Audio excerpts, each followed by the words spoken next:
Fala galera, tudo bem? Quem está falando aqui é o professor João Vitor, professor de ciências, e hoje nós vamos dar início a um assunto muito legal, muito bacana, que nós temos que analisar muito bem, entender de maneira bem esclarecedora, para que a gente consiga avançar durante todo o nosso ano. O assunto de hoje é hidrosfera. Sim, hidrosfera. Tio, a gente não já falou sobre isso, não? A gente falou quando a gente estudou as camadas da Terra, não foi? As camadas da Terra, nós temos a parte que é a camada de solo, que nós chamamos de litosfera, onde a gente estudou a aula passada. Temos a camada de água, que por isso que o nome vira hidrosfera. E temos também a camada de ar, que é a atmosfera, que nós vamos ver em outras aulas. Tudo bem? Então, vamos aqui para o quadro com a gente. Vocês podem perceber aqui no quadro, pessoal, que a água não é muito bem distribuída, certo? O nosso planeta, além de se chamar Terra, a gente tem que entender que ele é praticamente composto de água. Nossa hidrosfera é muito grande, certo? Contudo, nós temos que entender também que nem toda essa água a gente não pode esbanjar, porque nem toda essa água está potável. Nem toda essa água ela pode ser utilizada por nós para o nosso consumo, para o consumo dos animais, para a pecuária, para a agricultura. Nem toda essa água a gente vai ver aqui nesse quadro. Ó. Percebam, nós seres humanos só podemos consumir água doce, certo? A água salgada ela não faz bem. A gente não pode chegar no mar e beber água, porque aquela água é rica em sais e esses sais vão fazer com que o nosso corpo tenha problemas. O nosso corpo não é adaptado para esse tipo de água, com essas características. Tudo bem? Então vamos analisar aqui comigo. Percebam a distribuição da água no mundo. Vamos iniciar do macro, que é o mundo, e vamos entender mais um pouquinho. No mundo, nós temos 97,5% de água salgada. E essa água salgada está no mar, né? No mar, nos oceanos. Sobrando o quê? 2,5% de água doce para tudo que a gente se utiliza. Para beber, para cozinhar, para dar para os animais, para a agricultura, o agronegócio, ele se utiliza muito dessa água, certo? E a gente vai ver. Só que desses 2,5% de água doce, o que acontece, tio? O que acontece, João? 2,5%, ó, 2,5% é doce. E dessas 2,5%, que é pouco, né? Parece pouco. Mas se a gente for levar em consideração a quantidade de água que nós temos no mundo, é muita água. Só que esses 2,5% estão ainda subdivididos. Seja, olha, nós temos 68,7% dessa água congelada no estado sólido, nas calotas de gelo, no Polo Norte, no Polo Sul, certo? Então nós temos 68,7%, a maior parte da água doce está congelada, a gente não consegue se utilizar dela, certo? Ainda bem que nós não conseguimos se utilizar delas, porque como elas estão congeladas, infelizmente o aquecimento global, que você já deve escutar bastante, ele está contribuindo para o derretimento dessas calotas, o que é algo bem destruidor para a fauna e para a flora dessas regiões onde tem essas calotas de gelo, certo? 31,1% dessa água está em águas subterrâneas, ou seja, o nosso lençol freático está no nosso subsolo, certo? Não é algo que a gente consegue extrair tão facilmente. Dá para pegar água do subsolo? Dá. Existem processos que a gente consegue extrair água desses lençóis freáticos. Entretanto, há um gasto de energia, obviamente um gasto de dinheiro, e dessa maneira se torna mais difícil. E somente 1,2% estão distribuídos de outra forma, certo? Qual seriam essas outras formas? Vamos analisar aqui no nosso fluxograma. Ora, a água que não está no subsolo e que não está no gelo pode estar onde? Em gelo superficial, ou seja, parcialmente congelada. Sabe, naqueles locais que são muito frios, parte dela se congela. Então, pode 69 0,0% dessa água que ainda sobra, água doce, boa para o consumo humano, está congelada. Boa parte está em lagos, certo? 20,9% em lagos. 3,8% está na umidade do solo, ou seja, ele está no solo, fazendo com que ele fique úmido, que dê para plantar.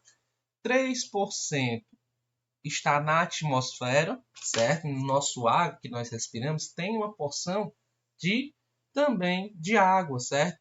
Que é dado pela umidade do ar, certo?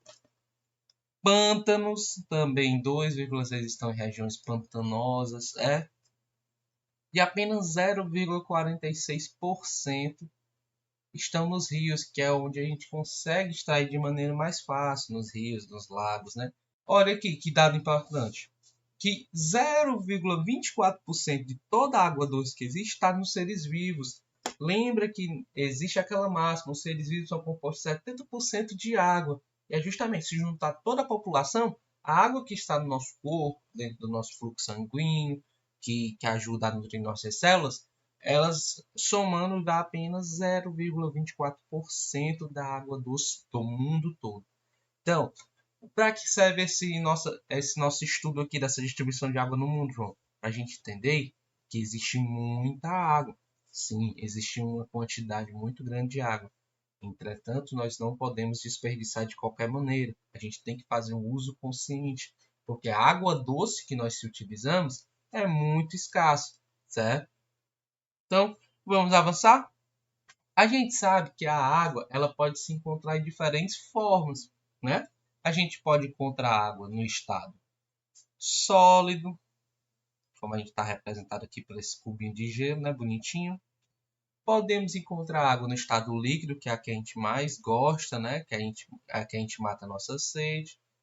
E nós também podemos encontrar água na formação de nuvens, no vapor de água, né? Então, aqui no estado vapor ou gasoso, certo? E a água ela pode passar de um estado para o outro.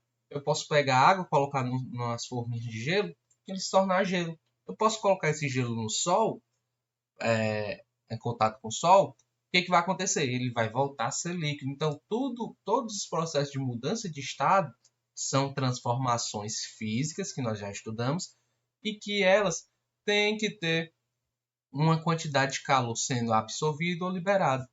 Qual são o nome desses processos? Os principais são: a passagem do sólido para o líquido se chama fusão, certo?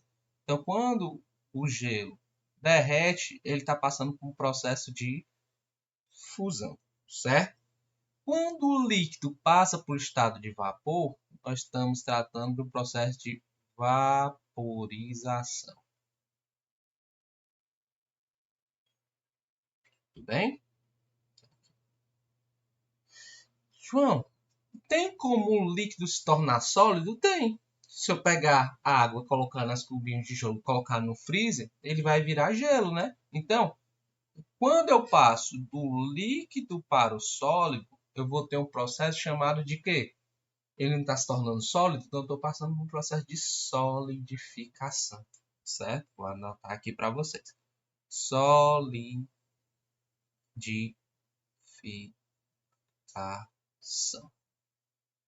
Tudo bem?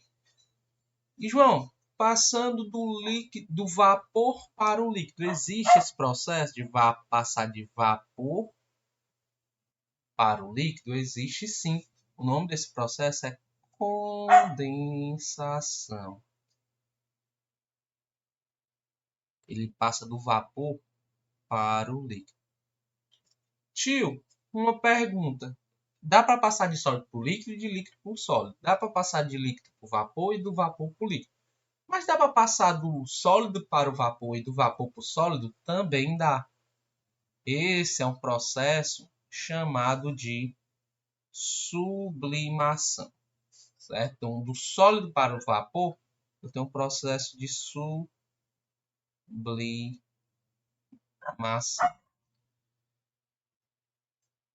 E do vapor para o sólido também é chamado de sublimação, mas em alguns casos você pode chamar de ressublimação.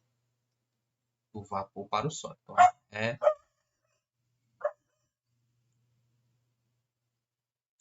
sublimação. Tudo bem? Perceba como é interessante a gente entender quais são as passagens de estado físico, entender o nome de cada aspecto, porque aí agora a gente vai entender tudo que tem em nossa volta. Ora, o gelo derreteu, então se ele derreteu, ele passou do sólido para o líquido. Se ele passou para o sólido para o líquido, ele estava sofrendo um processo de quê? Processo de fusão, certo? Vamos entender agora o processo que é o ciclo da água, certo? Como a água está na nossa natureza. Bom, tudo se inicia. Deixa eu pegar aqui o nosso marcador, o nosso laser. Tudo se inicia, ó. Nós temos as nuvens, certo? As nuvens são formadas de vapor de água altamente condensado. Elas se tornam o vapor de água, que é a água em estado de vapor, ela se junta na atmosfera e forma essas nuvens, certo?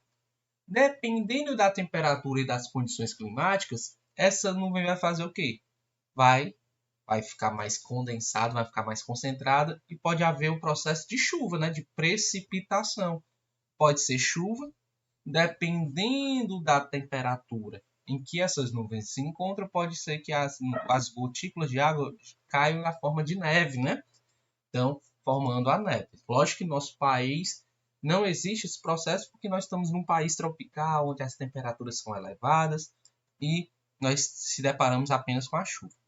Quando a chuva vai, perceba, nas nuvens elas estavam no estado de vapor, foi condensado, tornou para o estado líquido, e vem aqui, escorre, até chegar na nossa litosfera, lembra? Na nossa litosfera, onde tem a Terra. Quando chega na Terra, o que vai acontecer?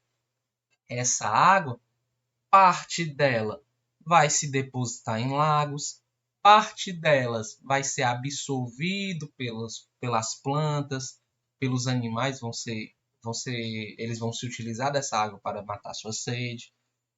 Parte dela vai para o oceano e parte dela vai para onde? Elas se infiltram dentro dos lençóis freáticos, né? Elas vão para o nosso subsolo. Quando elas entram nos lençóis freáticos, por baixo da nossa terra nós temos praticamente rios que vão passar, que são rios subterrâneos, e essa água volta para os oceanos. Parte dessa água ela escoa para o oceano. Então, quando ela chega nos oceanos, nós sabemos que essa água ela passa por um processo de aquecimento. Quando ela aquece, ela vai para o estado de vapor. Ora, passou do líquido, foi para o estado de vapor, processo de vaporização. Quando ela sobe, processo de vaporização, ela vai formar as nuvens e vai dar início ao nosso ciclo novamente. As nuvens vão formar a chuva vai escorrer para os lençóis freáticos, vai chegar nos oceanos, vai aquecer e assim sucessivamente. Por isso que nós chamamos de ciclo da água, porque a água ela vai ficar uma parte em um determinado momento naquela região, depois ela vai passar por uma transformação e vai voltar a se tornar nuvem, vai voltar a virar chuva e assim por diante, tudo bem? Olha aqui, o ser humano e a hidrosfera, galera. Como assim? A gente tem que entender que o ser humano ele tem grande contribuição para o uso consciente dessa água. E nós temos que entender como é que essa água é utilizada, seja no mundo ou seja trazendo aqui para o nosso país. Olhem aqui comigo. No mundo, 69% da água é utilizada para uso agrícola, ou seja, para as plantações, para a pecuária, para criar gado, para criar animais, para plantar, né? Então, boa parte da água é doce, né? A água potável é utilizada para isso. 19% da água no mundo todo ela é utilizada para os processos industriais, nas indústrias, nas grandes indústrias para produzir produtos manufaturados. Perfeito? E apenas 12% é para uso municipal, para a gente beber mesmo, certo? Já no Brasil, esses números são um pouquinho diferentes. Ó. No Brasil, 60% da água doce ela vai para nosso agronegócio, ela vai ser utilizada para as plantações. Já na indústria, no Brasil, 17% vai para a indústria, quantidade menor do que esse comparado a nível mundial. E 23% da água que nós temos doce no Brasil vai ser utilizada a nível municipal para a gente beber, e para fazer outras coisas, certo? Entretanto, a gente tem que analisar aqui quais são as principais atividades que nós utilizamos da água. A água, ela serve como meio de transporte, né? Meio de transporte, navios, barcos, veleiros, transporte, certo? Meio de transporte, através dos rios, dos mares, a gente tem navios, temos cruzeiros. Também serve para fins econômicos, né? Pescaria, ou seja, para o pescador retirar o seu alimento, né? Também serve para irrigação, principalmente para irrigação, irrigar o solo.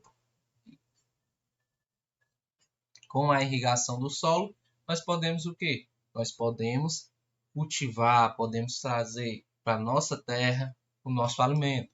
E também para geração de energia, certo? No Brasil, deixa eu colocar aqui, geração de energia.